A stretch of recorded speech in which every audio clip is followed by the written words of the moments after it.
If you're buying fishing gear for the first time, the fishing aisle can make a simple hobby look like a major equipment problem.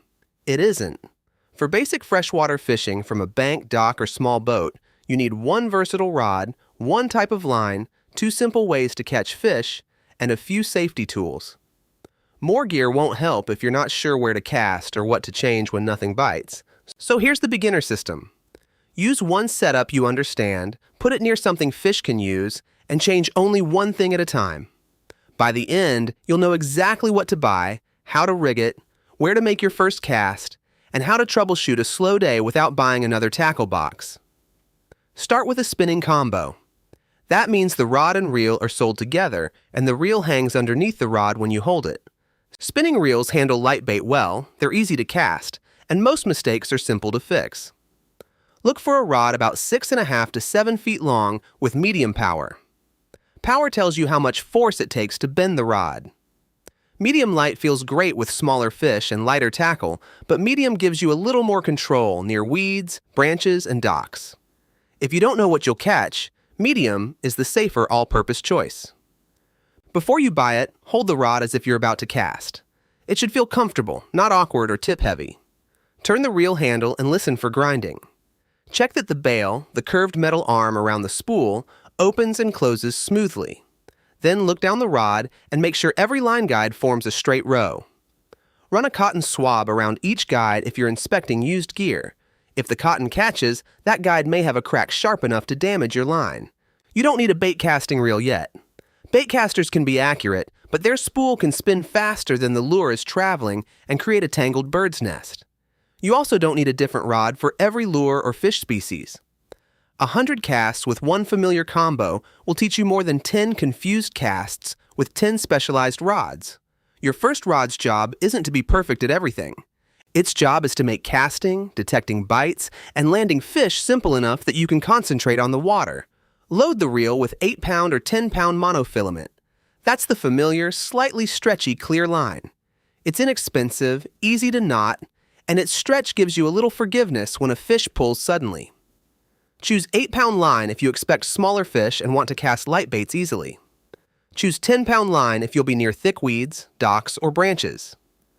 Braided line and fluorocarbon both have useful jobs, but they add extra knots and decisions you don't need on your first few trips. Two small details prevent a lot of tangles.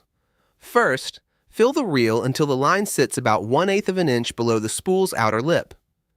Too little line shortens your casts. Too much line falls off in loose coils. Second, watch for twist while loading it.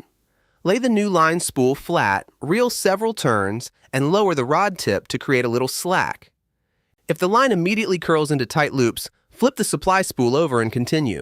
It's a tiny adjustment that can save an hour of pulling knots apart at the water. Now, build a tackle kit around 2 methods, not 20. The first is a bait rig you can watch. Carry small hooks around size 6 or size 8, a few removable split-shot weights and clip-on bobbers. Add live worms or another bait that's legal where you're fishing.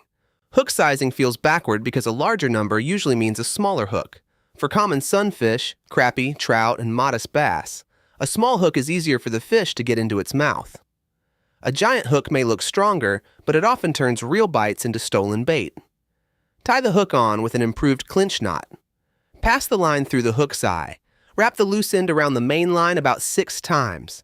Bring that loose end through the small loop beside the eye, then back through the larger loop you just created. Wet the knot, pull it tight, and trim the loose end with line clippers, leaving a tiny tail. Wetting the knot reduces heat and friction as it tightens. Practice the knot at home a few times, where a dropped hook won't disappear into grass, clothing, or your finger. Pinch one small split shot onto the line about 8 to 12 inches above the hook.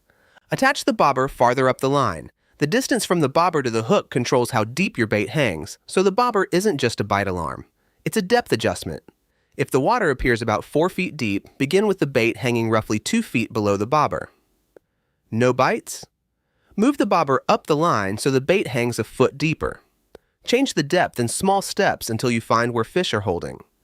Thread a small piece of worm onto the hook, but leave the hook point exposed. You want enough worm to wiggle and smell natural, not a large ball covering all the metal. When the whole hook is buried, a fish can grab the loose bait without ever touching the point. If you see the bobber twitch repeatedly but it never goes under, check your bait.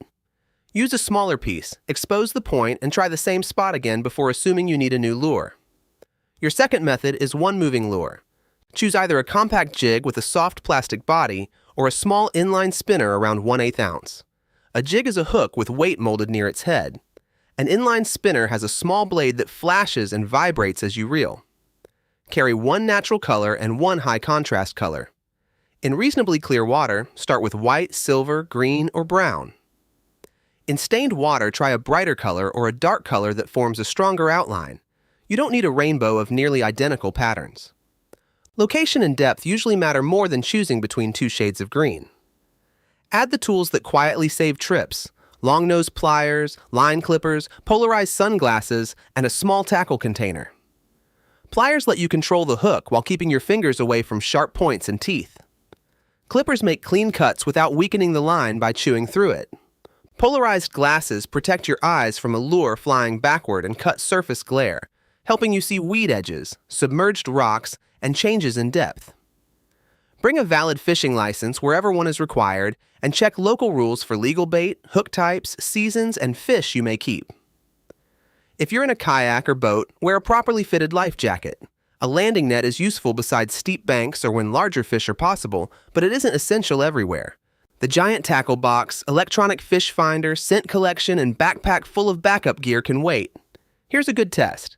You should be able to carry your rod, one small tackle box, pliers, bait, water, and safety equipment from the car in one trip.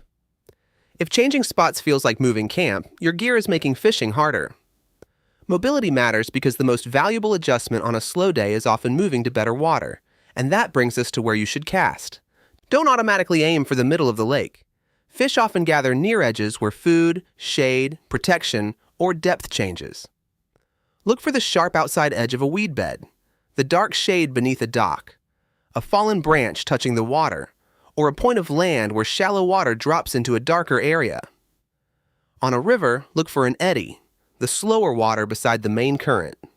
A fish can wait there without fighting the strongest flow and grab food passing nearby. When shoreline cover is available, make your first cast parallel to the bank. A lure traveling beside weeds or shade stays in useful water longer than one thrown straight across an empty area. After that, fan your casts across the spot. One slightly left, one forward, and one slightly right. You're searching in an organized way. With a bobber, let the bait settle and watch how the float behaves in the wind. A bite might pull it under, slide it sideways, or make it rise unexpectedly as a fish lifts the weight. With a moving lure, begin with a slow, steady retrieve. You're trying to make it look like an easy meal, not win a race. If it drags through weeds on every cast, hold the rod tip higher, reel slightly faster, or cast along the weed edge instead of through the middle. If it never touches anything and seems to stay near the surface, let it sink for a few seconds before you begin reeling. Counting the sink time helps you repeat what works. If a 3 count produces nothing but a 6 count gets a bite, you've learned the useful depth. To cast the spinning reel, hold the rod with the reel underneath. Pin the line lightly against the rod with your index finger, open the bail, and check behind you for people, branches, and anything the hook could catch. Bring the rod back, then swing it forward smoothly.